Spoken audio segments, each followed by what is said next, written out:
Binuksan ko ang pinto ang aming silid. Nakita ko ang aking asawang si Maria na humihikbi habang hawa ang isang legal na dokumento mula sa bangko, 1,500,000 piso.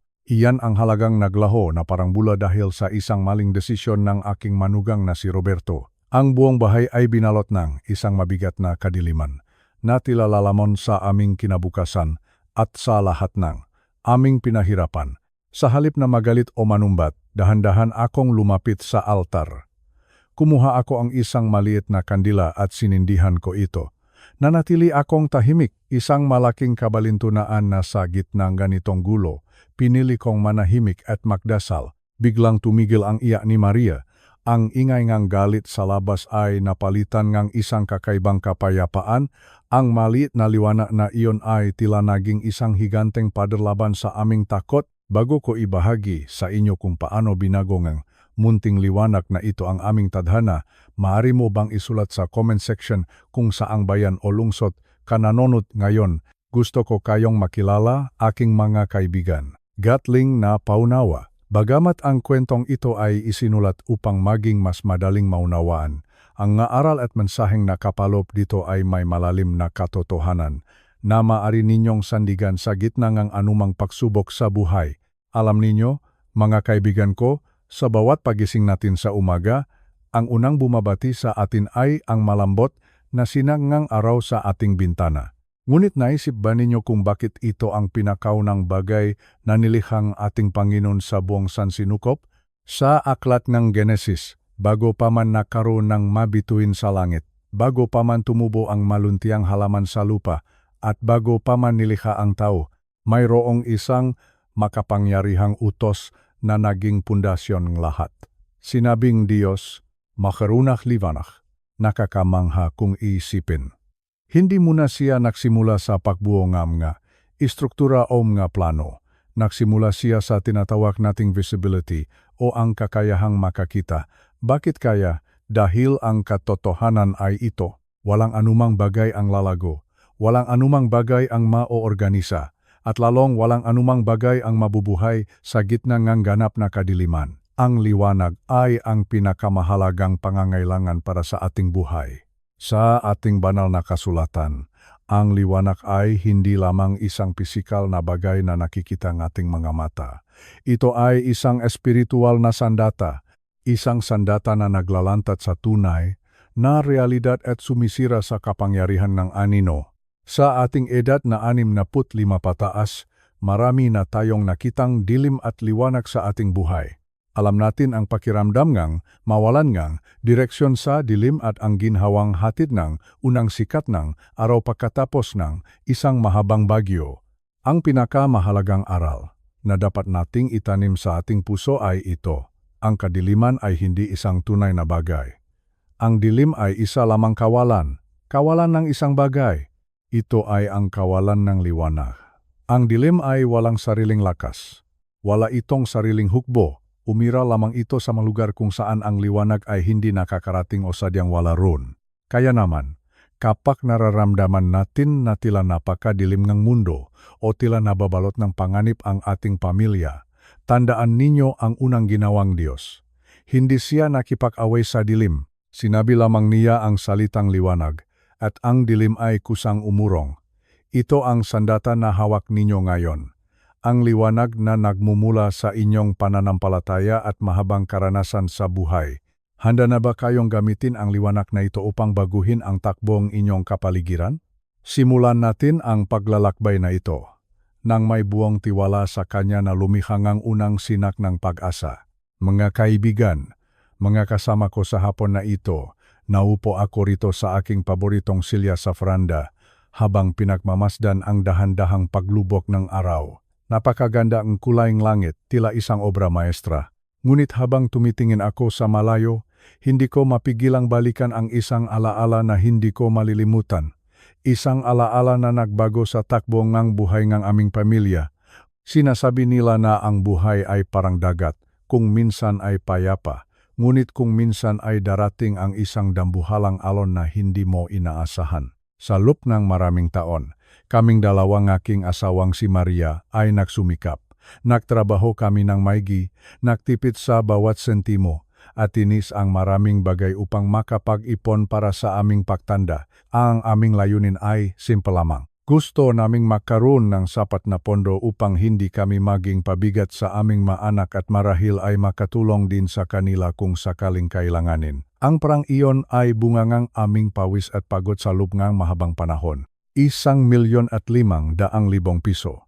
Para sa amin, ang halagang iyon ay hindi lamang basta pera. Ito ay simbolo ng aming sakripisyo. Ito ang aming seguridad. Ito ang aming pag-asa para sa isang payapang buhay pagkatapos ng aming pagre-retiro. Ngunit isang gabi, ang katahimikan ng aming tahanan ay biglang nabasag. Dumating ang aming manugang na si Roberto, kasama ang aming anak na si Elena. Sa hitsura pa lamang ni Roberto, alam ko nang may hindi magandang nangyari. Ang kanyang mamata ay hindi makatingin ng diretso sa akin. Ang kanyang makamay ay nanginginig. Ang masayang aura na karaniwan niyang dala ay tila naglaho na parang usok. Si Elena naman ay tahimik lamang, ngunit bakas sa kanyang mukha ang matinding pag-aalala at lungkot. Dahan-dahan kaming naupo sa aming sala. Doon, sa ilalim ng malamlam na ilaw ng aming chandelier, ipinaliwanag ni Roberto ang lahat. Isang investment daw. Isang pagkakataon na akala niya ay magpapalago ng aming pera ng mabilis. Naniwala siya sa mga matatamis na salita ng isang taong akala niya ay kaibigan. Ngunit sa huli, ang lahat ay isa lamang palang malaking panlilinlang. Ang 1,500,000 piso na ipinagkatiwala namin sa kanya ay naglaho, wala na, simot. Lahat ng aming pinahirapan ni Maria sa loob ng maraming dekada ay nawala sa isang kisap mata lamang.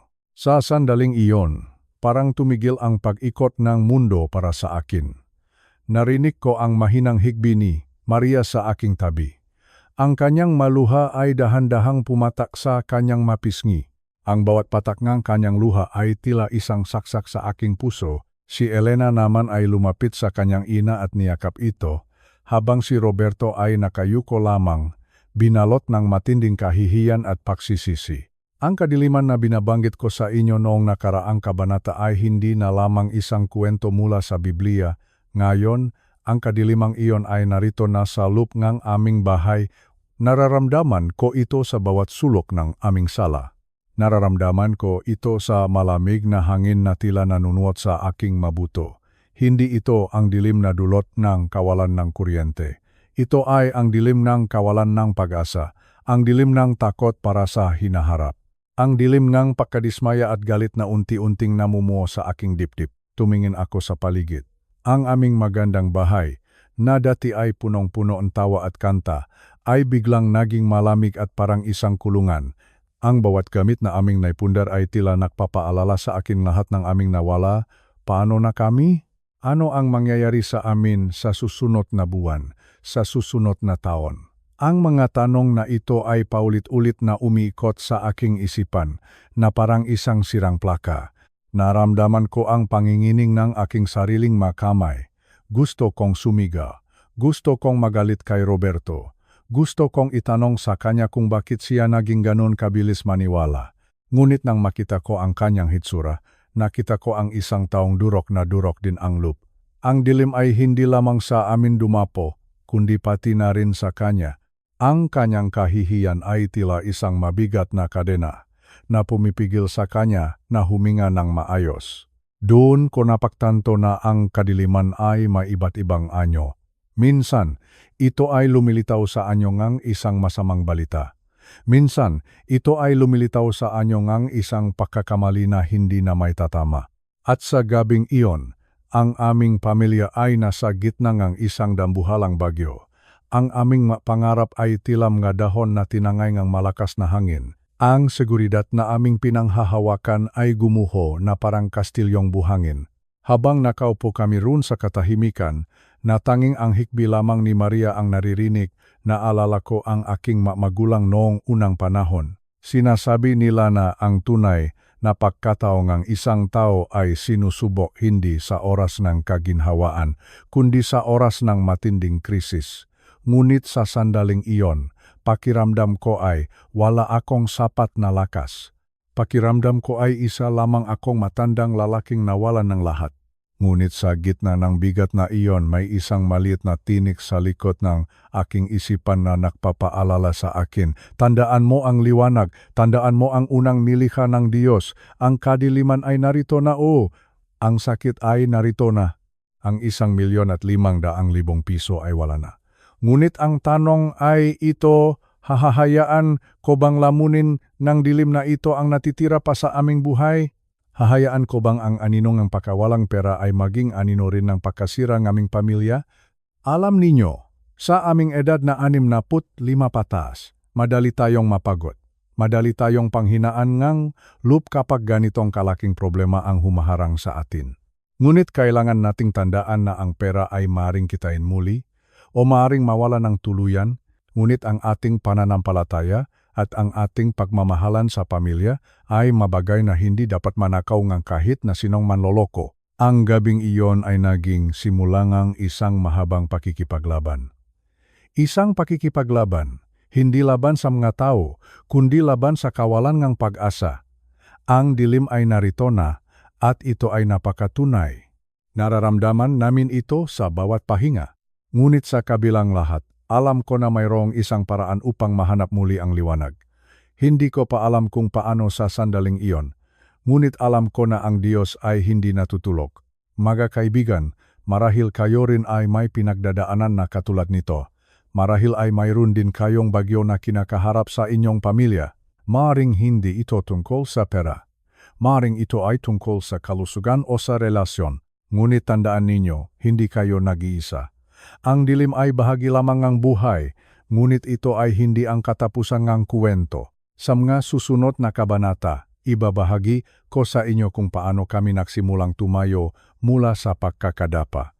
Kung paano ang maliit na sinakng liwana ay unti-unting naktaboy sa dambuhalang dilim na bumalot sa aming tahanan. Manatili kayong kasama ko dahil ang paglalakbay na ito ay para sa ating lahat.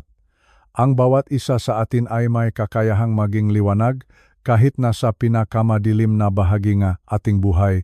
Mga kaibigan, narito tayong muli. Marahil ay iniisip ninyo ang nangyari sa aming pamilya pagkatapos naming malaman ang tungkol sa 1,500,000 piso na nawala. Noong gabing iyon, habang nakaupo ako sa dilim ng aming sala, may isang mahalagang katotohanan na dahan-dahang pumasok sa aking isipan. Isang katotohanan na nagpabago sa aking pananaw, hindi lamang sa aming problema, kundi sa buong mundo. Gusto kitang tanungin, ano ba talaga ang kadiliman? Madalas nating isipin na ang dilim ay isang malakas na puwersa. Akala natin ay isa itong dambuhala na bumabalot sa atin, isang kaway na kailangan nating sukpuin. Ngunit habang tinitignan ko ang mga anino sa sulok ng aming bahay, napagtanto ko ang isang bagay na napakalalim. Ang kadiliman ay hindi isang tunay na bagay. Ang dilim ay hindi isang aktwal na nilalang o material na may sariling bigat. Sa madaling salita, ang kadiliman ay kawalan lamang. Kawalan lamang, ito ang isang bagay. At ang bagay na iyon ay ang liwanag. Isipin ninyo ito ng mabuti. Maari nating sukatin ang liwanag. Maari nating bilangin ang lakas ng isang bumbilya. Ngunit wala tayong instrumento na makakapagsabi kung gaano kabigat ang 1 kilo ng dilim. Bakit? Dahil ang dilim ay umira lamang sa mga lugar kung saan hindi nakakarating ang liwanag. Wala itong sariling kapangyarihan. Wala itong sariling hugbo. Ang tanging dahilan kung bakit ito tila nakakatakot ay dahil hindi natin nakikita kung ano ang nasa loob nito. Noong gabing iyon, ang takot na naramdaman ko para sa aming 1,500,000 piso ay tila isang dambuhalang bundok. Pakiramdam ko ay lalamunin akong problemang ito. Ngunit nang maunawaan ko na ang problemang ito ay isa lamang anyo ng kadiliman, nagbago ang lahat. Naisip ko ang prang nawala ay isang butas, isang kawalan. Ngunit ang kawalan na iyon ay wala ring kapangyarihan kung dadalhan ko ito ng liwanag ng pananampalataya. Sa ating edad, lalo na kapag tayo ay tumuntong na sa 65 o higit pa, marami tayong kinatatakutan. Natatakot tayo sa sakit. Natatakot tayo sa kinabukasan ng ating mga apo. Natatakot tayo na baka wala na tayong silbi. Ang lahat ng takot na ito ay maanyong ang kadiliman. Ngunit tandaan ninyo ito, ang matakot na iyan ay hindi totoo. Ang nga iyan ay maanino lamang na nabubuo. Dahil pansamantala nating nakalimutan ang liwanag na nasa loob natin. Naalala ko ang sinabi ko kay Maria noong gabing iyon. Hinawakan ko ang kanyang nanginginig na mga kamay at sinabi ko ng mahinahon, Maria, tingnan mo ang perang nawala sa atin. 1,500,000 piso. Masakit o napakasakit. Ngunit ang perang iyon ay hindi ang nagbibigay sa atin ng buhay. Ang perang iyon ay hindi ang nagbibigay sa atin ng halaga bilang tao. Ang dilim na nararamdaman natin ngayon ay hindi galing sa pera, kundi galing sa ating takot na mawalan ng kontrol. Ang katotohanan ito ang nagpapalaya sa atin. Kapag naintindihan mo na ang dilim ay wala palang sariling lakas, titigil ka na sa pakikipag-away dito. Hindi mo kailangang suntukin ang dilim para ito ay lumayas. Hindi mo kailangang sigawan ang anino para ito ay maglaho. Ang kailangan mo lang gawin ay maghanap ng paraan upang papasukin ang liwanag. Isang maliit na sinag lang. Isang maliit na desisyon na maniwala muli. Isang maliit na panalangin na may kasamang pasasalamat. Ito ang sikreto na nais kong ibahagi sa inyo. Ang mundo ay tila napakagulo at napakadilim ngayon, hindi ba? Marami tayong naririnig na masasamang balita. Ngunit ang mundong ito ay hindi naging mas masama. Ang kadiliman ay hindi naging mas malakas. Ang nangyayari lamang ay marami sa atin ang nakalimot na magdala ng ating sariling liwanag. Marami sa atin ang naktatago ng ating mailawan dahil sa takot o dahil sa hiya. Noong gabing iyon, habang iniisip ko ang aming nawalang pera, unti-unting gumaan ang aking pakiramdam. Naisip ko na ang 1,500,000 piso ay maaring bumalik o maaring hindi. Ngunit ang aking kapayapaan, ang aking relasyon sa aking pamilya, ang maiyon ay hindi dapat sakop ng kadiliman. Sa sandaling tanggapin mo na ang dilim ay kawalan lamang ng liwanag, mawawala ang kapangyarihan nito sa iyong kaluluwa. Gusto kong huminga kayo ng malalim ngayon habang nakikinig sa aking tinig. Isipin ninyo ang pinakamalaking problemang kinakaharap ninyo sa sandaling ito. Marahil ito ay tungkol sa inyong kalusugan. Marahil ito ay tungkol sa inyong mga anak. Tingnan ninyo ang problemang iyon hindi bilang isang kaaway, kundi bilang isang lugar na kailangan lamang ng liwanag. Huwag ninyong labanan ang dilim. Sa halip, maging liwanag kayo. Kapag naintindihan natin ang prinsipyong ito, hindi na tayo biktima. Hindi na tayo makawawang matanda na nadayangan tadhana. Tayo ay magiging mga mandirigmangang liwanag, sapagkat alam natin na sa oras na buksan natin ang ating puso sa pag-asa ang kadiliman, gaano man ito kalawak, ay kailangang umatras. Wala itong pagpipilian. Iyan ang batas ng sansinukop na ginawa nga ating Panginoon. Mga kaibigan, huwag ninyong hayaang takutin kayo nga anino nga inyong nakaraan o nga inyong mapagkakamali. Ang maiyon ay wala ng buhay. Ang tanging may buhay ay ang liwanag na dumadaloy sa inyong mga ugat ngayon. Sa susunod na kabanata, pag-uusapan natin kung sino ba talaga tayo sa harap ng liwanag na ito. Hindi lang tayo mataong tumitingin sa liwanag, tayo mismo ang liwanag na iyon. Manatili kayong matatag. Ang bagyo ay maaring malakas, ang gabi ay maaring mahaba, ngunit tandaan ninyo, ang dilim ay wala palang laman. Ito ay isang ilusyon lamang na naglalaho sa harap ng isang matapang na puso. Makita-kita tayo sa susunod na bahagi ng ating paglalakbay. Pagpalain kayo nga may kapal. Mga mahal kong kaibigan, narito tayong muli sa ating munting usapan. Marahil sa mga nakaraang araw, habang iniisip ninyo ang kwento ng aming pamilya at ang nawalang 1,500,000 piso, tinatanong ninyo ang inyong sarili. Sino nga ba ako sa gitna ng ganitong kalaking pagsubok? Sa ating edad na 65 pataas, madali nating maramdaman na tayo ay wala ng lakas, madali nating maisip na tayo ay mga biktima na lamang ng pagkakataon o mga matatandang wala ng magagawa kundi ang maghintay sa dapit hapon ng buhay. Ngunit mayroong isang napakalaking sikreto na nakasulat sa ating banal, na kasulatan na nais kong ibahagi sa inyo ngayon, isang katotohanan na magpapabago sa paraan ng inyong pagtingin sa inyong sarili sa harap ng salamin.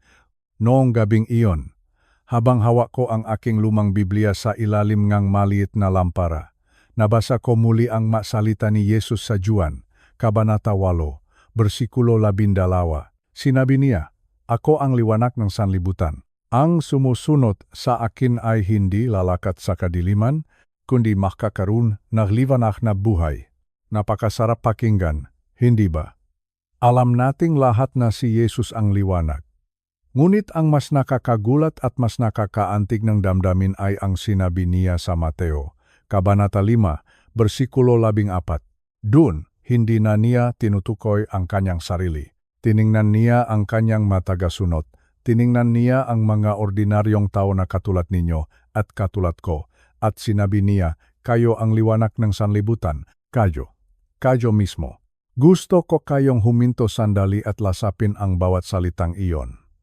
Hindi sinabi ni Jesus na kayo ay naglalaman lamang ng liwanag.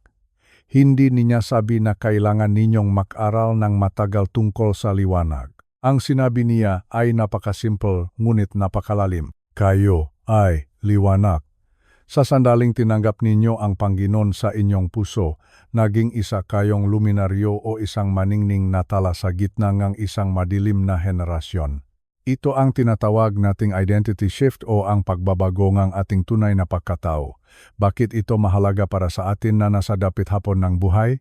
Dahil madalas, ang tingin natin sa ating sarili ay nakadepende sa kung ano ang nawala sa atin. Noong nawala ang aming 1,500,000 piso, ang unang naramdaman ko ay pagkabigo. Pakiramdam ko ay isa akong talunan. Pakiramdam ko ay hindi ko nagampanan ang aking tungkulin bilang padre de familia. Ngunit ipinaalala sa akin ngang Panginoon na ang aking halaga ay hindi nakadepende sa balansa ng aking bangko. Ang aking halaga ay nakadepende sa kung sino ako sa kanyang nga mata. Isipin ninyo ang isang lungsod na nasa ibabaw ng isang burol. Hindi ito may tatago. Kahit gaano pa kadilim ang gabi sa paligid ng burol na iyon, ang mailaw ng lungsod ay makikita mula sa malayo. Iyan ang turing sa inyo ng Panginoon. Kayo ang lungsod na iyon. Kayo ang liwanag na nagbibigay nga pag-asa sa inyong mga anak at apo. Sa kulturang Pilipino, tayong malolo at lola ang itinuturing na haliging tahanan at gabayng pamilya. Ngunit kung minsan, dahil sa mga problema sa pera, sa sakit, o sa mga kabiguan sa buhay, hinahayaan nating takpan ng anino ang ating ningning, nakakalimutan natin na ang liwanag na nasa loob natin ay hindi nakmumula sa ating sariling lakas, kundi mula sa Panginoon na nananahan sa atin. Ang liwanag na ito ay hindi napapagod. Ang liwanag na ito ay hindi tumatanda. Maaring ang ating matuhod ay nanginginig na, maaring ang ating paningin ay malabo na, ngunit ang espiritual na liwanag na taglay natin ay mas lalong dapat na makningning habang tumatagal. Sapagkat ang mundo ngayon ay tila lalong dumidilim, mas kailangan nila ang ningning na nakmumula sa mga taong may mahabang karanasan sa pananampalataya. Noong kinausap ko si Maria pagkatapos kong mabasa ang mabersikulong ito, nagbago ang tono ng aking boses.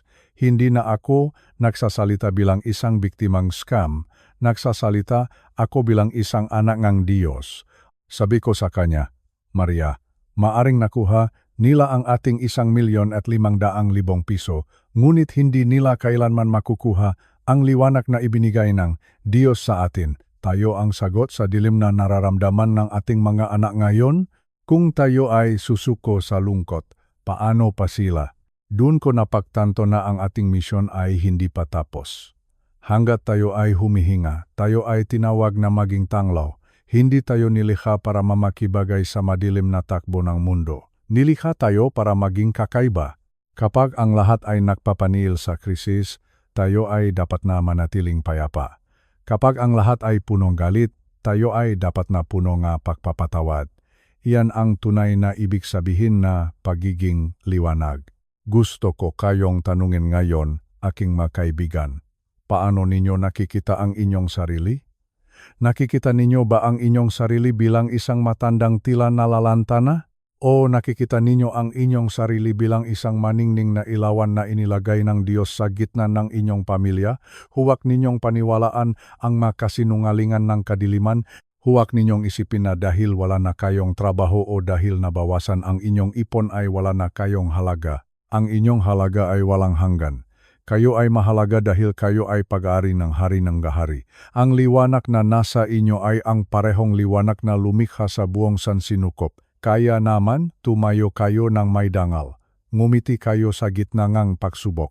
Hayaan ninyong makitang inyong maapo ang isang lolo o lola na hindi natatakot sa dilim dahil alam ninyo kung sino ang may hawak ng inyong buhay. Tandaan ninyo, hindi ninyo kailangang magpilit na maging liwanag. Kayo ay liwanag na. Ang kailangan niyo lang gawin ay alisin ang mabagay na tumatakip dito. Alisin ang takot. Alisin ang labis na pag-aalala. Alisin ang panunumbat sa sarili. Kapag ginawa ninyo iyan, ang ningning ng Panginoon ay kusa nating makikita sa inyong mata at maririnig sa inyong salita. Sa susunod na kabanata, pag-uusapan naman natin ang tatlong partikular na tungkulin ng liwanag na ito sa inyong buhay ngayon. Paano ba tayo tinutulungan ng liwanag na ito na makita ang katotohanan sa gitna ng kasinungalingan? Paano nito ituturo ang tamang landas para mabawi natin ang ating kapayapaan? Manatili kayong kasama ko sa paglalakbay na ito. Huwag ninyong kalilimutan na kayo ay mahalaga, kayo ay pinili. At higit sa lahat, kayo ang liwanag na kailangan ng mundong ito ngayon. Pagpalain kayo ng ating Panginoon sa inyong paglalakad sa kanyang ningning. Magiliw kong kaibigan, kumusta na kayo? Sana ay nasa mabuting kalagayan kayong lahat habang pinakikinggan ninyo ang aking tinig. Sa ating pagpapatuloy, nais kong ibahagi sa inyo ang isang napakahalagang aral na natutunan ko noong kami ay nasa gitna ng aming krisis. Alam ninyo, noong mawala ang aming 1,500,000 piso, ang pakiramdam ko ay tila nakakulong ako sa isang madilim na silid na walang bintana. Ang bigat sa dibdib ay hindi may paliwanag. Tila babawat hakbang ko ay may mababangga akong pader. Dito ko naunawaan ang unang tungkulin ng liwanag sa ating buhay.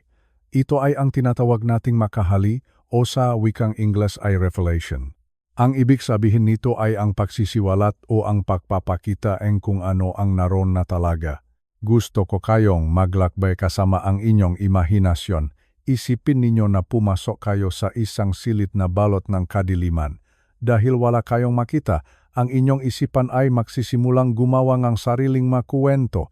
Ang isang anino sa sulok ay tila nagiging isang dambuhala o isang halimaw na handang sumakmal sa inyo. Ang isang tumpok nga damit sa ibabaw ng silya ay tila nagiging isang taong nakatayo at nagmamasid. Maari kayong matisot sa isang maliit na bangko na hindi ninyo nakita. Maari kayong masugatan o mahulog dahil sa kawalan ng paningin. Ngunit ano ang mangyayari sa sandaling pindutin ninyo ang switch ng ilaw? Biglang magliliwanag ang buong silid.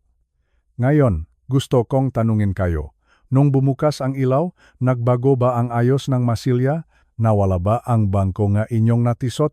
Nagbago ba ang anyong silid? Ang sagot ay hindi. Ang silid ay nananatiling pareho, ngunit ang inyong perception o ang inyong paraan ng pagtingin sa kapaligiran ang siyang ganap na nagbago. Ang akala ninyong halimaw sa sulok, nakita ninyo na isa lamang pala itong lumang cabinet. Ang akala ninyong panganib, isa lamang palang anino na nilikhang inyong sariling takot. Ang daan na akala ninyo ay sarado, naroon lamang pala ito sa inyong harapan. Hindi ninyo lang nakikita kanina dahil sa dilim. Ito ang ginawang liwanag ng Panginoon sa aming sitwasyon. Noong gabing iyon, habang iniisip ko ang aming 1,500,000 piso, ang problemang iyon ay tila isang dambuhalang bundok na lalamon sa aming buong pagkatao. Pakiramdam ko ay wala na kaming bukas. Pakiramdam ko ay katapusan ng lahat. Ngunit nang simulang papasukin ng aking puso ang liwanag ng pananampalataya, nagkaroon ng makahali. Ang liwanag ay hindi magic para biglang bumalik ang pera sa aming bank account sa isang segundo. Hindi nito binago ang katotohanan kami ay biktima ng isang pagkakamali. Ngunit binago nito ang aking paningin. Nakita ko sa pamamagitan ng liwanag na ang aming pamilya ay buhay pa rin. Nakita ko na si Maria, ang aking mahal na asawa ay naroon pa rin sa aking tabi. Nakita ko na ang aming anak na si Elena ay puno pa rin ng pagmamahal. At higit sa lahat, nakita ko na ang aming manugang na si Roberto ay hindi isang kaaway, kundi isang tao ring nasasaktan at nangangailangan ng gabay. Dati, ang nakikita ko lang ay ang kawalan. 1,500,000 piso na naglaho, ngunit nang magliwanag ang aking isipan, nakita ko ang mga bagay na natitira pa sa amin, at ang mga bagay na iyon ay higit na mas mahalaga kaysa sa anumang halaga ng salapi. Ang liwanag ay nagpakita sa akin na ang problemang ito ay hindi isang dambuhala. Isa lamang itong malaking pagsubok, isang anino na naging nakakatakot lamang dahil hinayaan kong maghari ang dilim sa aking puso. Sa ating edad na 65 pataas, madalas tayong magkaroon ng anino sa ating buhay. Ang anino ngang sakit, ang anino ngang kalungkutan, ang anino ngang panghinayang sa mga maling desisyon ng ating kabataan kung hahayaan nating manatili ang dilim. Ang maanino na ito ay magmumukhang mahalimaw. Isipin natin na wala na tayong halaga. Isipin natin na ang ating buhay ay isang malaking kabiguan. Ngunit hinihikayat ko kayo ngayon. Buksan ninyo ang ilaw ng inyong pananampalataya. Ang liwanag ng salitang Diyos ay parang isang switch na magpapakita sa inyo ng tunay na kalagayan ng inyong buhay. Malalaman ninyo na kayo ay minamahal pa rin. Malalaman ninyo na marami pa kayong pwedeng ituro sa inyong nga apo. Malalaman ninyo na ang inyong nga nakaraang pagkakamali ay hindi ang nagtatakda ng inyong kinabukasan. Ang makahali ay ang pagtuklas na ang daan na akala mo ay wala ay naroon lang pala.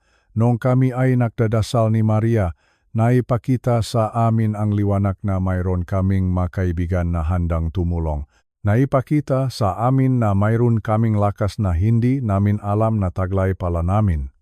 Ang masolusyon na hindi namin makita noong kami ay punong-puno ng galit at takot ay biglang naging malinaw. Hindi ninyo kailangang hintayin na mabago ang inyong sitwasyon para maging masaya o mapayapa. Ang kailangan ninyo ay ang liwanag upang makita ang sitwasyon kung ano talaga ito. Ang inyong problema ay hindi mas malakas kaysa sa inyong may kapal. Ang inyong kakulangan ay hindi mas malawak kaysa sa kanyang mga biyaya. Kaya naman, sa susunod na makaramdam kayo ng takot, tandaan ninyo ang kwento ng madilim na silid. Huwag ninyong subukang suntukin ang dilim. Huwag ninyong subukang makipag-away sa mga anino. Hanapin ninyo ang switch ng ilaw. Manalangin kayo.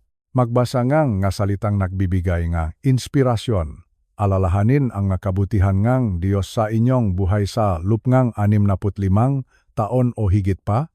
Sa sandaling magliwanag ang inyong pananaw, makikita ninyo na ang daan ay palaging naroon. Ang exit o ang labasan mula sa inyong kalungkutan ay palaging bukas, hindi ito nawala. Hindi lang ninyo ito nakita kanina, ngunit ngayon, sa tulong liwanag, malaya na kayong makakahakbang ng may tiwala. Tunay ngang ang liwanag ay nagbibigayng kalinawan. Ito ang unang hakbang para tayo ay maging overcomer o mapagtagumpayan ang anumang hamon ng mundo. Sa susunod na kabanata, pag-usapan naman natin ang ikalawang tungkulin ng liwanag. Hindi lang ito nagpapakita kung nasaan tayo, kundi itinuturo rin nito kung saan tayo dapat pumunta. Sana ay nakatulong ang bahaging ito upang gumaan ang inyong kalooban. Tandaan ninyo, hindi nagbago ang inyong kwarto, ngunit dahil may ilaw na, hindi na kayo matatakot sa anino sa sulok. Magkita-kita tayo sa susunod na kabanata. Pakpalain kayo ng ating Panginoon sa bawat sandaling ang inyong buhay. Magiliw kong kaibigan at kasama sa paglalakbay, narito tayong muli. Sa nakaraang kabanata, pinag-usapan natin kung paano binabagong liwanag ang ating paningin. Ngunit alam nating lahat na hindi sapat ang makakita lamang. Pagkatapos nating makakita, kailangan nating kumilos, kailangan nating humakbang. Dito napapaso ang ikalawang mahalagang tungkulin ng liwanag sa ating buhay, ang pagbibigay ng direksyon. Noong panahon na ang aming pamilya ay lugmok dahil sa pagkawala ng aming 1,500,000 piso, ang pinakamalaking tanong sa aking isipan ay, ano na ang gagawin ko ngayon? Saan ako magsisimula? Napakahirap mag-isip kapag ang iyong puso ay punong bigat. Tila ba ang buong hinaharap ko sa susunod na 10 taon ay naglaho na? Iniisip ko ang aming pondo para sa gamot, ang aming pondo para sa mga apo, at ang aming katahimikan sa pagtanda. Ang lahat ng ito ay tila naging isang malaking katanungan. Sa gitna ng aking kalituhan, naalala ko ang isang napakagandang talata mula sa banal na kasulatan, sa Salmo 119, bersikulo 105. Sinasabi roon, ang salita mo ay ilawan sa aking nga paa at liwanag sa aking landas. Gusto ko kayong huminto sandali at isipin ang larawang ito. Nung unang panahon sa ating mga lalawigan, bago pa man naimbento ang malalakas na flashlight o ang mga streetlight sa kalsada, gumagamit tayo ng gasera o maliit na lampara kapag naglalakad sa gabi. Ang isang maliit na lampara ay walang kakayahang liwanagan ang buong kalsada hanggang sa dulo ng kabilang baryo. Hindi nito kayang ipakita sa iyo ang lahat ng kurbada o ang lahat ng puno sa loop ng 10 kilometro. Ang tanging kaya nitong gawin ay liwanagan ang lugar kung nasaan ang iyong mga paa. Ipinapakita nito sa iyo kung saan mo dapat itapa ang iyong susunod na hakbang upang hindi ka mahulog sa hukay o matisod sa ugat ng puno. Isang hakbang lamang sa bawat sandali. Isang hakbang. Pagkatapos ay isa pa. Ito ang maling akala nating matao. Lalo na kapag tayo ay dumaranas ng krisis na katulad ng pagkawala ng 1,500,000 piso. Gusto nating makita agad ang buong mapa. Gusto nating malaman kung ano ang mangyayari sa susunod na 5 taon o 10 taon. Gusto nating matiyak na ang lahat ay magiging mayos bago tayo magsimulang kumilos. Ngunit hindi ganun gumagana ang liwanag ng Panginoon. Ibinibigay niya ang liwanag para sa susunod na hakbang lamang. Bakit? Upang matuto tayong magtiwala sa Kanya sa bawat sandali. Upang hindi tayo maging mayabang at isiping kaya nating lakarin ang buong landas ng mag-isa. Noong maaraw na iyon, habang kami ni Maria ay nag-usap, na-realize ko na hindi ko kailangang ayusin ang buong problema sa loob ng isang gabi. Hindi ko kailangang malaman kung paano mabubuo agad ang 1,500,000 piso. Ang kailangan ko lang ay tanungin ang Panginoon, ano ang susunod na hakbang para sa araw na ito? At ang liwanag ay sumagot ng napakalinaw. Ang susunod na hakbang ay ang humingi ng tulong sa maeksperto. Tinawagan ko ang aking matagal ng kaibigan at abogado na si Ate Reyes. Si Ate. Si Reyes ay isang taong kilala sa kanyang katapatan at katuwiran. Hindi ko alam kung may magagawa siya. Hindi ko alam kung mababawi pa ang pera. Ngunit iyon ang hakbang na nasa harapan ko. Nakipakita ako sa kanya sa isang maliit na coffee shop. Dala-dala ko ang lahat ng mga dokumentong iniwan ni Roberto, ang aming manugang. Nanginginig ang aking makamay habang inilalata ko ang mapapel sa mesa. Ikinuwento ko ang lahat. Mula sa simula hanggang sa kung paano naglaho ang 1,500,000 piso. Si Ate. Si Reyes ay nakinig ng mabuti. Hindi siya nagbigay ng mabulaklak na pangako. Hindi niya sinabi na bukas din ay may babalik ang pera. Ngunit ang kanyang boses ay tila isang malamig na tubig sa aking nag-apoy na isipan. Sabi niya sa akin, huwag nating tingnan ang dulo ng alsada. Tingnan natin ang unang legal na hakbang na maari nating gawin ngayong linggo. Doon ako nakaramdam ng malaking ginhawa. Ang liwanag na dala ni Ate. Ang Reyes ay hindi nagpakitang buong mapang tagumpay. Ngunit nagbigay ito sa akin ng sapat na direksyon para sa araw na iyon.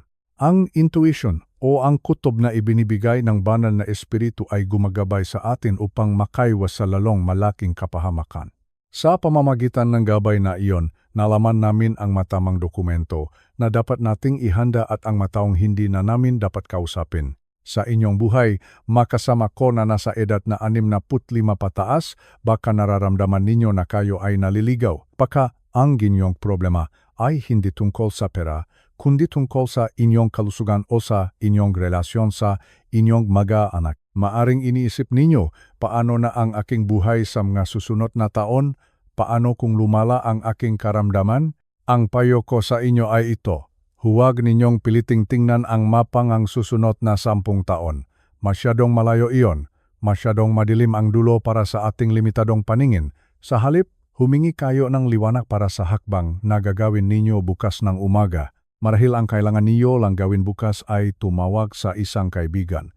Marahil ang kailangan niyo lang gawin ay magpatingin sa doktor. O marahil ang kailangan niyo lang ay patawarin ang inyong sarili sa isang lumang pagkakamali. Isang hakbang sa bawat pagkakataon. Iyan ang paraan ng paglalakad sa liwanag.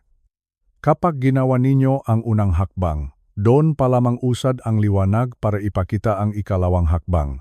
Hindi ito mauna sa inyo, ngunit hindi rin ito mahuhuli. Ang liwanag ay laking naroon sa bawat paklapak na inyong pa. Ang mundong ito ay tila nakmamadali. Gustong lahat ay instant na resulta.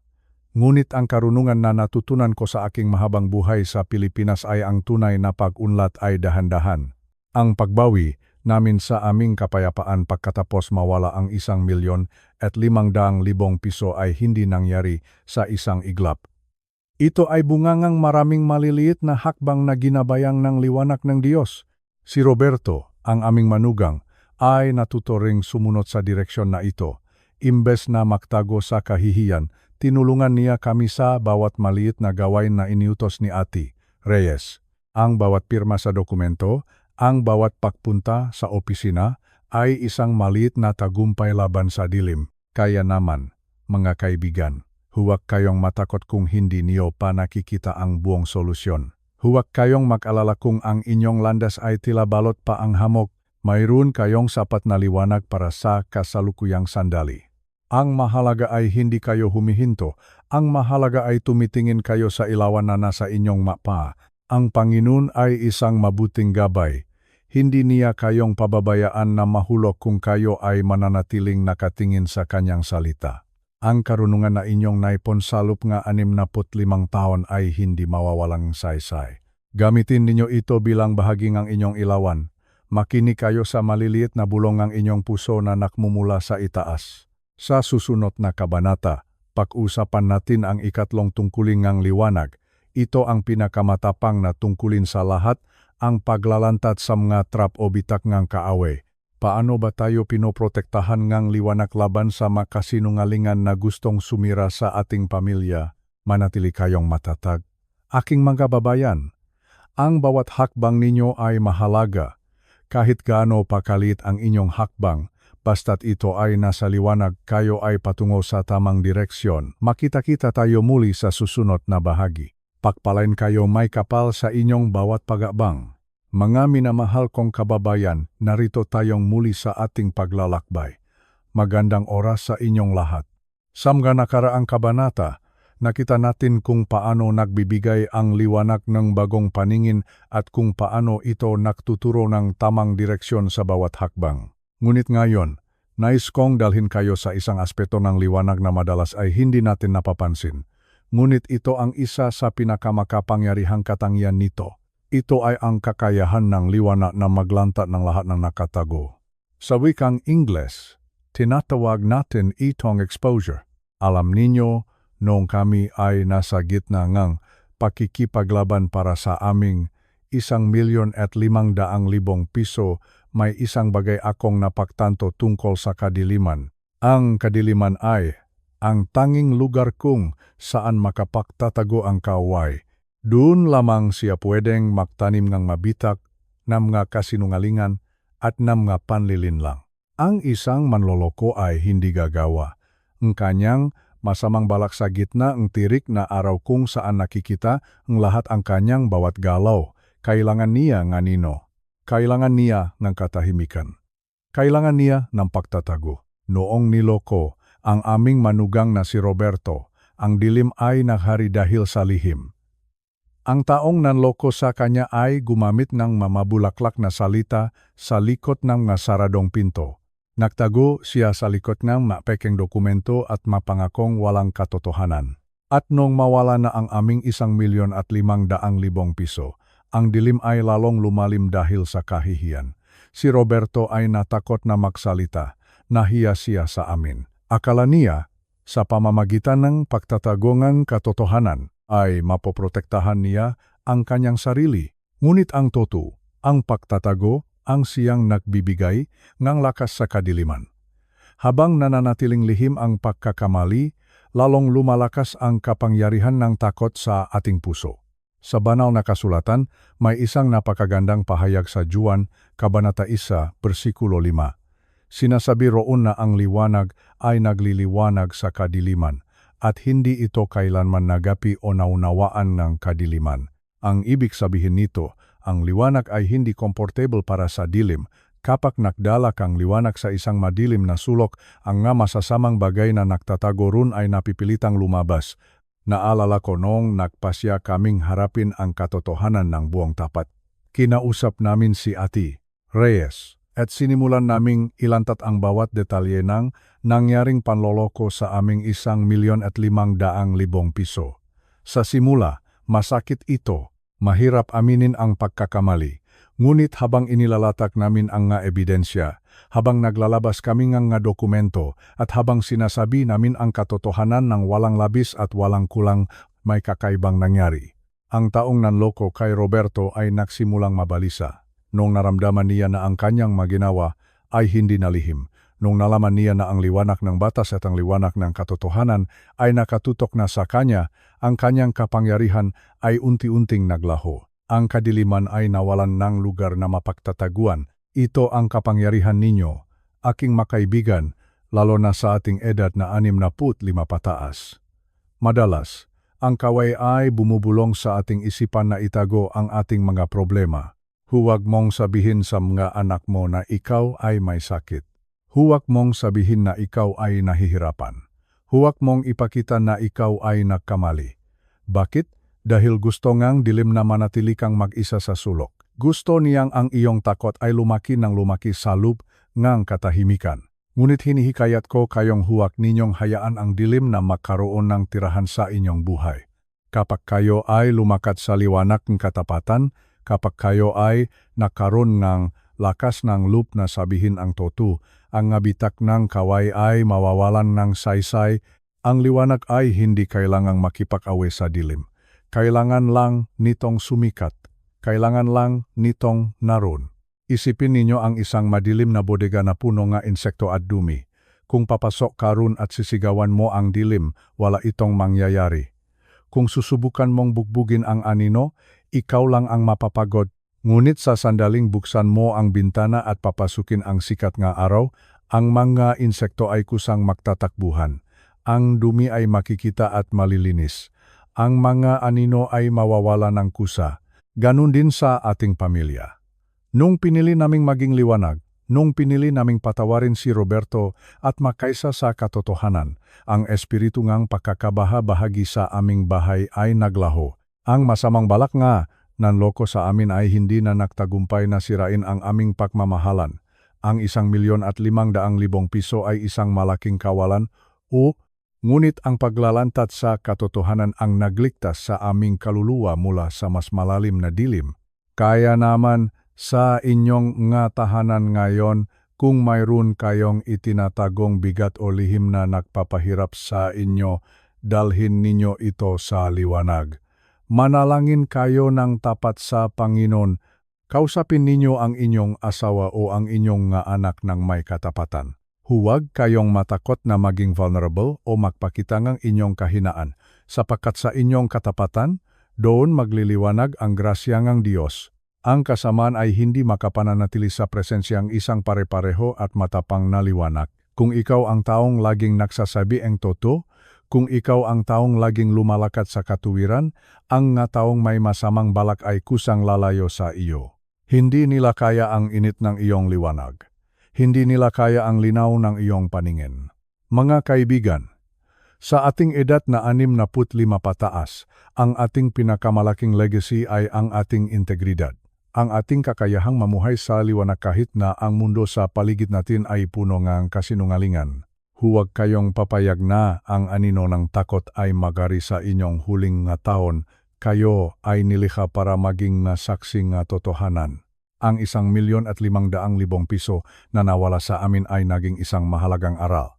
Ipinakita nito sa amin na ang tunay na kayamanan ay hindi ang perang nakatago sa bangko, kundi ang kakayahang mamuhay ng walang itinatago. Sa liwanag may kalayaan. Sa liwanag may proteksyon. At sa liwanag, ang bawat bitag na kaway ay nagiging aberya lamang na madaling iwasan. Sa susunod na kabanata, tatanungin natin ang isang mahalagang tanong. Kung ang liwanag ay ganito pala kapangyarihan, bakit tila napakadilim pa rin nga mundo sa kasalukuyan? Ano ang nangyari sa mga tagadalang liwanag? Bakit tila ang mga anino ay lumalakas sa ating paligid? Sana ay baunin ninyo ang aral ng paglalantad sa araw na ito. Huwag matakot sa katotohanan. Ang liwanag ay inyong kaibigan. Ito ang inyong pananggalang. Ito ang inyong kaligtasan. Manatili kayong maningning, aking mga mahal na kababayan. Pakpalain kayo nga may kapal sa inyong paglalakad sa katotohanan at katuwiran. Mga mahal kong kaibigan, mga kapatid at mga kasama ko sa bawat dapit hapon, narito tayong muli sa ating veranda, makakasama sa ilalim ng malamlam na sinak ng papalubok na araw. Habang pinakmamasdan ko ang maanino na unti-unting humahaba sa ating bakuran, may isang mabigat na tanong na pumasok sa aking isipan. Isang tanong na marahil ay tinatanong ninyo rin sa inyong sarili habang nanonood nga balita o habang nag-isip sa gitnang gabi. Bakit nga ba tila napakadilim ngang mundo ngayon? Bakit tila mas marami ang balita ng panloloko, ngawayan sa pamilya, at nang kawalan ng pag-asa? Naalala ko noong kami ay nasa gitna ng aming krisis, noong naglaho ang aming 1,500,000 piso, ang unang pumasok sa aking isip ay ito. Lalong sumasama ang mundo, ang mamasasamang tao ay lalong nagiging makapangyarihan. Ang dilim ay tila isang dambuhalang alon na lalamon sa ating lahat. Ngunit, mga kaibigan, habang ako ay nananalangin at nag-isip ng malalim, narealis ko ang isang katotohanang baka magpabago rin sa inyong pananaw. Ang mundo ay hindi naging madilim dahil ang kadiliman ay naging mas malakas. Hindi. Ang dilim ay wala namang sariling lakas, gayang napag-usapan natin sa nakaraang kabanata. Ang dahilan kung bakit tila nagahari ang dilim ay hindi dahil lumakas ang masama, kundi dahil ang matagadala ang liwanag. Ang mga taong katulad ninyo at katulad ko ay unti-unting itinago ang kanilang mga ilawan. Sa banal na kasulatan, may binanggit si Jesus tungkol sa isang buslo o isang taklop. Sinasabi niya na walang taong nagtitirik ng kandila at pagkatapos ay itatago ito sa ilalim ng isang taklop. Sa halip, inilalagay ito sa patungan upang magbigay nga liwanag sa lahat ng nasa bahay. Ngunit ano ang nangyayari sa atin ngayon? Bakit tila ang ating mga ilawan ay nakatago sa ilalim ng buslo? Noong mawala ang aming 1,500,000 piso, ang unang buslo na tumakip sa aking liwanag ay ang buslo ng hiya. Nahihiya ako na nalinlang ang aking pamilya. Nahihiya ako na baka isipin ng aming makapitbahay na kami ay mahina o madaling maloko. Dahil sa hiyang iyon, gusto kong manahimik na lamang. Gusto kong itago ang nangyari. At dahil itinago ko ang katotohanan, ang dilim ngang panlilinlang ay lalong lumakas sa aming tahanan. Ang hiya ay isang madilim na buslo na pumapatay sa ningning ng ating katapatan. Ang ikalawang buslo na madalas na tumatakip sa atin ay ang buslo ng takot. Natatakot tayo na baka tayo ay kutsain. Natatakot tayo na baka tayo ay hindi natanggapin ng lipunan kung sasabihin natin ang totoo. Sa ating henerasyon, mayroon tayong tinatawag na political correctness. Ito ay ang pag-iwas sa pagsasabi ng katotohanan dahil lamang sa takot na baka may ma-offend o baka may magalit. Pinipili nating manahimik kahit nakikita na nating mali ang landas na tinatahak ng ating mga apo o ng ating mga anak. Pinipili nating sumang-ayon na lamang sa daloing mundo dahil ayaw nating maging kakaiba. Ngunit, makasama, ang liwanag na itinago ay liwanag na nasayang. Isipin ninyo ito. Kung ang isang silid ay puno ng usok at dilim at ikaw lang ang may hawak ng tanging sulo, ano ang mangyayari kung itatago mo ito sa loob ng iyong baro dahil takot kang makita ng iba? Ang buong silid ay mananatiling madilim at pati ikaw ay maliligaw sa sarili mong tahanan.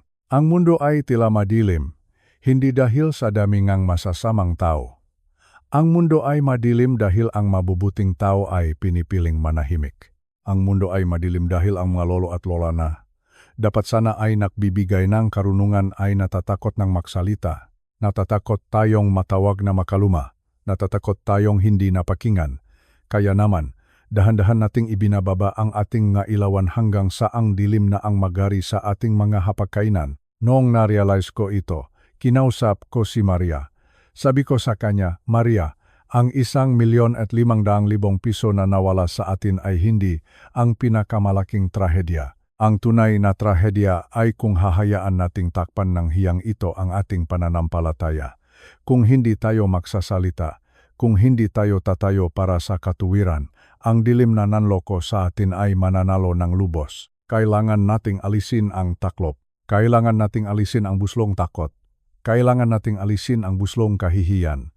Kailangan nating tanggapin na tayo ay liwanag, hindi dahil tayo ay perpekto, kundi dahil tayo ay pag-ari na Diyos. Ang liwanag ay hindi kailangang magsori dahil ito ay maliwanag. Ang sikat ng araw ay hindi humihingi ng pahintulot sa dilim para sumikat sa umaga. Sumisikat lang ito dahil iyon ang kanyang kalikasan. Ganoon din kayo, aking mga kaibigan na nasa edad na 65 pataas.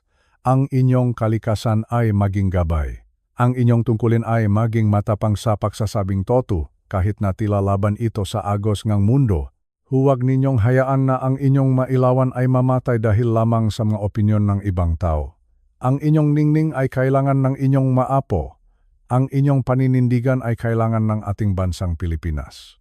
Isang malaking pagkakamali ang isipin na wala na tayong silbi dahil tayo ay matanda na. Sa katunayan, sa panahong ito na punong fake news at panlilinlang, ang liwanag ng karanasan at katapatan ng ating henerasyon ang siyang pinakakailangan. Ang bawat salita ninyo na may kasamang pag-ibig at katotohanan ay tila isang malakas na sulo na nagtataboy sa mga anino ng kasinungalingan. Huwag ninyong reklamo ng reklamo kung gaano kadilim ang mundo. Sa halip, tingnan ninyo ang inyong sariling magakamay. Nasaan ang inyong ilawan? Nakasindi ba ito? O baka naman nakatago ito sa ilalim ng buslong ang inyong mapangamba? Noong sinimulan naming ilantat ang katotohanan tungkol sa aming 1,500,000 piso, doon namin naramdaman ang tunay na lakas. Hindi na kami nagtatago, hindi na kami natatakot sa sasabihin ng iba. At sa sandaling inalis namin ang taklob ng hiya, ang liwanag ay nagsimulang gumaling sa aming mapuso. Ang aming pamilya ay nagsimulang maging buo muli. Kaya naman, mga lolo at lola, hinihikayat ko kayo ngayon. Alisin ang taklop. Huwag kayong matakot na maging maliwanag. Huwag kayong matakot na tumayo para sa tama. Ang dilim ay hindi kailanman magiging mas malakas kaysa sa liwanag ng isang tapat na puso. Kung ang bawat isa sa atin ay mag-alis ng kanyang buslo, isipin ninyo kung gaano kakinang ang ating paligid. Ang dilim ay wala ng lugar na mapagtataguan. Sa susunod na kabanata, pag-usapan natin kung paano maging isang glitch o isang positibong aberya sa sistemang kadiliman. Paano ba tayo magiging kakaiba sa gitna ng mundong tila lahat ay pare-pareho na ang takbo? Manatili kayong maningning. Huwag hayaang mamatay ang inyong apoy.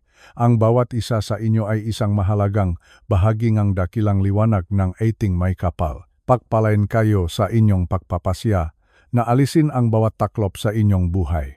Makita-kita tayo sa susunod na bahagi. Mga mahal kong kaibigan, narito tayong muli sa ating huling mga hakbang sa paglalakbay na ito. Habang nakaupo, ako rito at iniisip ang lahat ng ating napag-usapan mula sa paglikha ng mundo hanggang sa pagkawala ng aming 1,500,000 piso, may isang salita na nais kong itanim sa inyong puso ngayon. Ito ang salitang glitch. Sa ating wika, maari nating tawagin itong aberya o isang mali sa loop ng isang maayos na takbo ng makina. Alam ninyo, sa mundo ng teknolohiya, ang isang glitch ay itinuturing na masama. Kapag ang inyong telebisyon ay nagkaroon ng glitch, ang imahe ay nagiging magulo. Kapag ang isang computer ay nagkaroon ng glitch, humihinto ang operasyon nito. Ngunit sa espiritual na usapan, nais kong hamunin kayong maging isang positibong glitch. Nais kong maging isa kayong aberya sa sistema ng kadiliman na nagahari sa mundong ito. Ano ba ang ibig kong sabihin dito? Isipin ninyo ang sistema ng kadiliman. Ito ay isang sistemang ang takbo ay galit, panunumbat, inggit, at kawalan ng pag-asa. Noong mawala ang aming 1,500,000 piso, ang inaasahan ng sistema ng mundong ito ay mag-away-away kami. Ang inaasahan ng kadiliman ay sisigawan ko si Roberto, ang aming manugang. Ang inaasahan ng dilim ay makakawatak-watak ang aming pamilya dahil sa pera. Iyan ang normal na takbo ng sistema ng dilim. Galit kapalit ng pagkakamali. Pagkamuhi kapalit ng panloloko. Ngunit doon ako nagpasyang maging isang glitch. Sa halip na sumigaw, pinili kong manahimik at magdasal. Sa halip na itakwil si Roberto, pinili ko siyang yakapin at sabihing magtulungan tayo. Sa sandaling iyon, ang sistema ng kadiliman sa loob ng aming bahay ay tila huminto. Nagkaroon ng aberya sa plano ng kaaway. Hindi gumana ang galit dahil hinarap ito ng kapayapaan. Hindi gumagana ang pagkakabahabahagi dahil hinarap ito ng pagkakaisa. Ito ang inyong misyon, aking magapwa lolo at lola. Sa inyong edad na 65 pataas, kayo ay may kapangyarihang baguhin ang atmosfera sa inyong matahanan. Huwag kayong makibagay sa sistema ng mundong ito. Huwag kayong makisama-sam nga usapang puno nga paninira sa kapwa. Huwag kayong maging bahagi ng kadiliman na nagpapalaganap ngang takot sa inyong nga anak at apo. Kapag ang lahat sa inyong paligid ay nagrereklamo tungkol sa hirap ng buhay, maging glitch kayo sa pamamagitan ng pagpapasalamat sa mga maliliit na biyaya. Kapag ang inyong nga kamag-anak ay nag-away-away dahil sa mga mamanahin o sa pera, maging glitch kayo sa pamamagitan ng pagpapakita ng pagbibigayan. Ang layunin ninyo ay maging isang kakaibang presensya sa inyong pamilya, sa inyong opisina o sa inyong komunidad. Kayo ay tinawag upang magdalang ibang atmosfera? Naalala ko noong ang aming anak na si Elena ay tila nawawalan na rin ng pag-asa dahil sa aming 1,500,000 piso na naglaho. Sabi niya sa akin, "Tatay, bakit tila napaka-unfair ng mundo? Bakit ang mabubuting tao ay siyang naloloko?" Tiningnan ko siya ng may pagmamahal at sinabi ko, "Elena, ang mundo ay talagang ganyan. Ngunit tayo ay hindi taga-mundo lamang. Tayo ay taga-liwanag. Kung ang lahat ay magiging madilim, wala nang makikita ang matao. Kaya tayo ang magsisilbing aberya sa dilim na iyon. Kapag ikaw ay pumasok sa isang silid, dapat ay maramdaman ng mga tao na may nagbago. Hindi dahil sa ikaw ay mayaman o dahil sa ikaw ay makapangyarihan, kundi dahil sa dala mo ang liwanag ng Panginoon. Ang iyong kapayapaan sa gitna ng bagyo ay isang glitch sa plano ng kaaway na nagpapahamak sa iyong isipan. Ang iyong kagalakan sa gitna ng kakulangan ay isang aberya sa sistema ng mundong naniniwala na ang pera lamang ang nagpapasaya sa tao. Huwag ninyong isipin na kailangan ninyong gumawang malalaking bagay para maging liwanag. Ang pagiging glitch ay madalas na nakikita sa maliliit na desisyon. Ang pagpili na huwag magsismis. Ang pagpili na maging mainahon sa pagmamaneo o sa pakikipag-usap sa mga apo. Ang pagpili na maniwala sa kabutihan ng Diyos kahit na nawala ang iyong 1,500,000 piso. Ang nga ito ay mga malalakas na aberya na sumisira sa operasyon ng kadiliman. Ang kadiliman ay nasanay na ang matao ay madaling takutin at madaling pasunurin sama-sama, ngunit kapag nakatakpo, ito ngang isang taong matatag, isang taong may liwanag, hindi nito alam kung paano magre-react. Para itong isang virus na nakatakpo ang isang immune system na napakalakas. Gusto kong tanungin kayo ngayon. Sa inyong pamilya, ikaw ba ang taong laging nagdaragdag sa apoy ng galit? O ikaw ba ang glitch na nagpapahinto sa galit na iyon? Sa inyong nga barkada, ikaw ba ang laging may dalang negatibong balita? O ikaw ba ang aberya na nagpapaalala sa lahat na ang Diyos ay buhay at tapat? Tandaan ninyo, hindi kayo nilikha para mag-blend in o para makihalo lamang sa dilim. Nilikha kayo para mag-stand out o para maging kapansin-pansin ang ningning. Ang liwanag ay hindi humihingi ngang pasensya dahil ito ay maliwanag. At ang isang glitch ay hindi humihinging paumanhin dahil nasira nito ang maling sistema.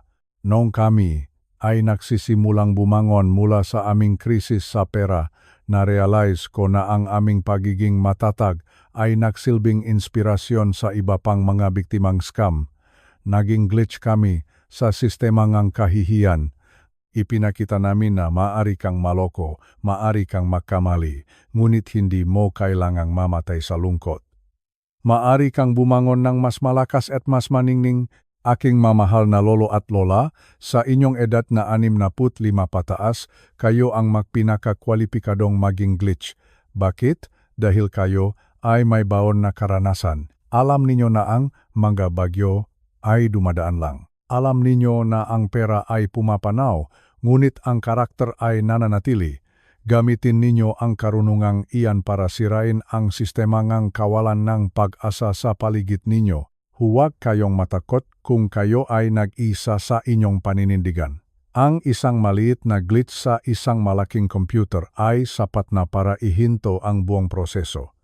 Ganun din ang inyong liwanag.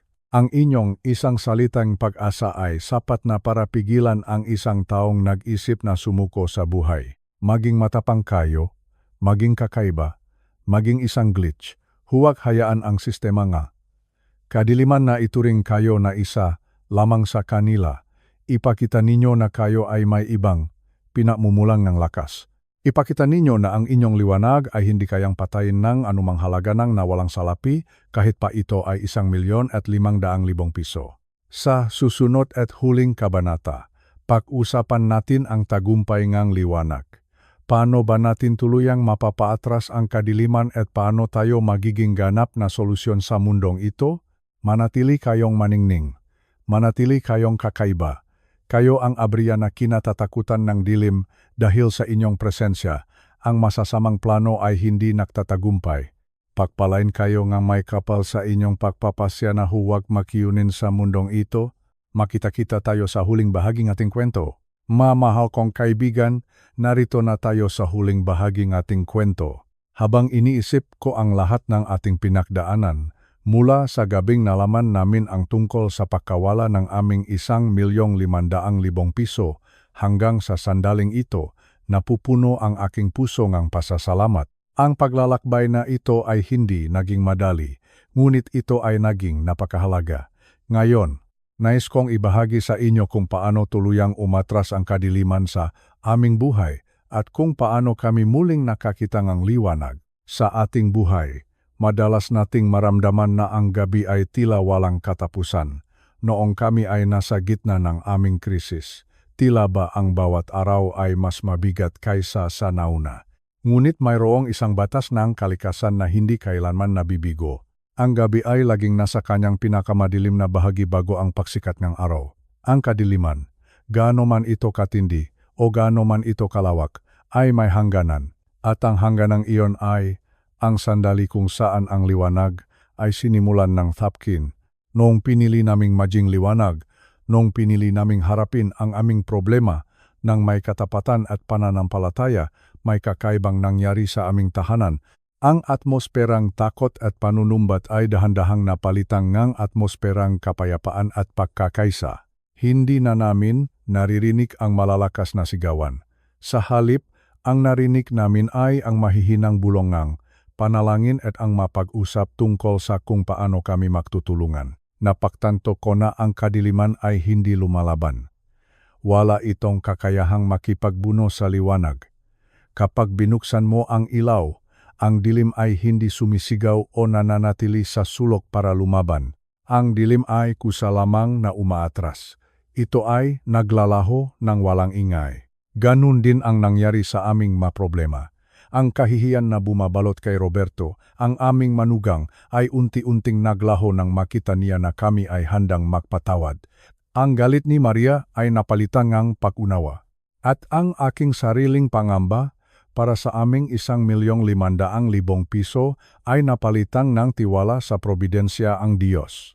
Dahil sa aming pagkakaisa at sa tulong ni Ate Reyes, nakahanap kami ng paraan upang mabawi ang isang bahagi ng aming nawalang pera. Hindi man ito bumalik ng buo sa isang iglap, ang pagkakaroon ng malinaw na plano at ang suporta ng bawat isa ay nagbigay sa amin ng lakas upang magpatuloy. Ang aming packaging matatag ay nagsilbing solusyon sa aming sariling problema. Nakita namin na ang tunay na kayamanan ay hindi lamang ang halagang nasa aming bank account, kundi ang katatagan ng aming pagsasama. Mga kaibigan ko, nais kong itanim ninyo ito sa inyong isipan. Kayo ay hindi mga biktima ng kadiliman. Kayo ang solusyon dito. Sa inyong edad na 65 pataas, dala ninyo ang gloryang Panginoon sa inyong loob. Huwag ninyong hayaang takutin kayo nga anino ngang mundong ito. Ang mundo ay maaring maging madilim, ngunit ang inyong liwanag ay tinawag upang magningning ng mas maliwanag sa gitna ng kadiliman na iyon. Ang inyong layunin sa buhay ay hindi lamang ang makibahagi o ang maglaho sa dilim. Ang inyong layunin ay maging isang tanglaw kapag kayo ay nagsasalita ng katotohanan, kapag kayo ay nagpapakita ng pagmamahal, at kapag kayo ay nananatiling tapat sa inyong pananampalataya, kayo ay nagpapadala ng mensahe sa kadiliman na wala itong kapangyarihan sa inyong pamilya. Kayo ang nagdidikta ng atmosfera sa inyong paligid. Noong kami ay nakaupo muli sa aming mesa para sa isang masayang hapunan, tiningnan ko ang bawat isa sa aking pamilya. Nakita ko ang mangiti na dati ay tila naglaho na. Nakita ko ang pag-asang muling nagumapaw sa mga mata ni Elena. Doon ko na-realize na ang aming pagsubok ay naging isang daan upang kami ay mas maging matatag. Ang liwanag ng Panginoon ay hindi lamang nagligtas sa aming pera, kundi nagligtas ito sa aming kaluluwa mula sa pagkakagawa ng lungkot at kawalan ng pag-asa. Huwag ninyong hayaan na ang maanino ay magpahina sa inyong loob. Taglay ninyo ang kapangyarihan ng liwanag. Magsalita kayo ng may katotohanan, kumilos kayo ng may katuwiran, at panurin ninyo kung paano kusang umaatras ang dilim sa inyong buhay. Kayo ay tinawag para sa isang dakilang misyon sa inyong henerasyon. Ang inyong liwanag ay hindi nasasayang, ang bawat munting sinag ay mahalaga. Sa pagtatapos ng ating kwento, nais kong pasalamatan ang bawat isa sa inyo na nanatiling kasama ko mula sa simula hanggang sa wakas. Kung ang kwentong ito ay nakatulong sa inyo upang mahanap muli ang inyong pag-asa o kung ito ay naging gabay sa inyong kinakaharap na dilim, hinihikayat ko kayong mag-subscribe at ibahagi ang video na ito sa inyong mga mahal sa buhay. Baka mayroon ding isang lolo o lola na kailangan ding makita ang liwanag ngayon. Tandaan ninyo, kayo ang sagot sa madilim na mundong ito. Huwag ninyong itago ang inyong ilawan. Hayaan ninyo itong makningning ng buong ningning, sapagkat sa inyong liwanag, makikita ng iba ang daan patungo sa kapayapaan at pag-ibig ng ating may kapal. Maraming salamat sa inyong pakikinig. Hanggang sa susunod nating paglalakbay. Pagpalain kayo ang Diyos ng masagana sa bawat araw ng inyong buhay. Pagpalain ang inyong pamilya at manatili sana ang liwanag sa inyong mapuso magpakailanman. Pagpalain kayo ngang may kapal. Magagiliw kong kaibigan, narito na tayo sa dulo ng ating munting paglalakbay. Habang pinagmamasdan ko ang papalubok na araw sa labas ng aking bintana, naisip ko ang bawat isa sa inyo. Salamat sa pananatili mo kasama ko sa 10 kabanata ng ating kwento. Nagsimula tayo sa isang madilim na silid, punong takot dahil sa pagkawala ngaming 1,500,000 piso. Ngunit natatapos tayo ngayon sa isang maliwanag na franda, puno ng kapayapaan at bagong pag-asa. Huwag nating kalilimutan. Ang kadiliman sa mundong ito ay walang sariling lakas. Ang dilim ay isa lamang kawalan ng liwanag. At ang liwanag na iyon, hindi na kailangang mahanap pa sa malayo. Dahil ayon sa ating Panginoon, ang liwanag na iyon ay narito na, narito sa loob mo, narito sa pusong gawat lolo at lola, na nakikinig sa aking tinig ngayon. Sa inyong edad na 65 pataas, maaring isipin ngang iba na kayo ay dapit hapon na. Ngunit para sa Diyos, kayo ang pinakamaningning na tanglaw sa inyong pamilya. Kayo ang solusyon sa mga bagyong kinakaharap ng inyong mag-anak at apo. Huwag ninyong hayaan na ang buslong takot o ang buslong hiya ay magtakip sa inyong ningning, ang inyong karanasan, ang inyong pananampalataya, at ang inyong katapatan ang kailangan ng ating bansang Pilipinas sa mga panahong ito. Alam ninyo, ang aming pamilya ay naging mas matatag hindi dahil bumalik ang lahat ng 1,500,000 piso sa isang iglap. Naging matatag kami dahil natuto kaming maglakad sa liwanag, isang hakbang sa bawat sandali. Natuto kaming magpatawad kay Roberto. Natuto kaming maktiwala kay Ate Reyes.